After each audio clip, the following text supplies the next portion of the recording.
ସଉଦା କରିବାକୁ ଆସିଛି।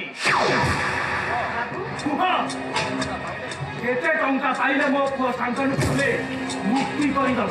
କଣ କଲେ ବାବୁ? ଆପଣଙ୍କ ପୁଅ? ହଁ, ମୋ ପୁଅ ଡକ୍ଟର ଶାନ୍ତନୁ ରାୟ, ଯାହାକୁ ମୁଁ ତମ ଝିଅ ଭଲ ପାଉଛି।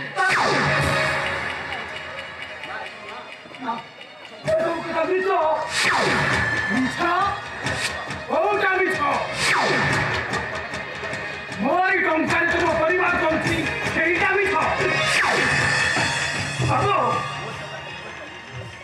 ମୋରି ଟଙ୍କାରେ ତୁମର ଟ୍ରିଟମେଣ୍ଟ ଚାଲିଛି, ସେଟା ବି ମିଛ। ମୋରି ଟଙ୍କାରେ ତୁମ ଝିଅ ବଳିକି ବଳି ଶାଢ଼ୀ ପିନ୍ଧୁଛି, ସେଟା ବି ମିଛ। କାହିଁକି ବନ୍ଦ କରିବି? ଘରେ ସୁନ୍ଦରୀ ଝିଅକୁ ରଖି ମୋ ପୁଅ ଜୀବନଟା ତମେ ନଷ୍ଟ କରିଦେଲ।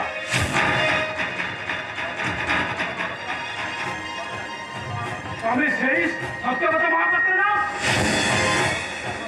ଯିଏ ଆଦର୍ଶ ଆଦର୍ଶ ବୋଲି ଚିତ୍କାର କରୁଥିଲା? ଏଇ ତୁମ ଆଦର୍ଶ। ଅଙ୍ଗୁ ଅଥର ପରେ ଘରେ ବସିଲା ପରେ ତମେ ଏତେ ତଳକୁ ଖସିଯିବ, ମୁଁ କେବେ ବିଶ୍ୱାସ କରିପାରୁନି। ବାପ ହେଇ ଝିଅର ଦେହ ବିକା ପଇସାରେ ଚଳୁଛ, ତମ ମୁଖକୁ ଟିକେ ଲାଜ ମାରୁନି?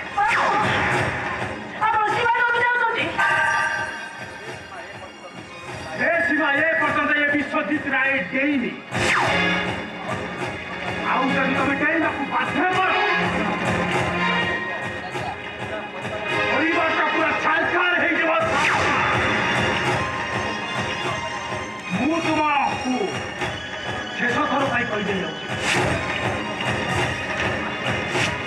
ଆଜିଠାରୁ ତମ ଝିଅ ମୋ ପୁଅକୁ ଭୁଲିଯିବ, ନହେଲେ ଯାହା ହବ ତମେ ଜାଣିବ। ବାବୁ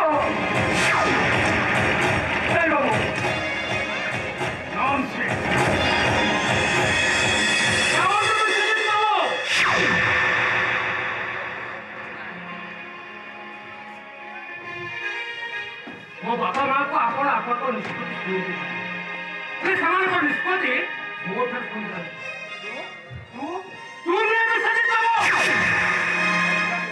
ବଦନାମୀ ରକ୍ଷା କରି ତୁମେ ବୋଲି କୁହନ୍ତୁ।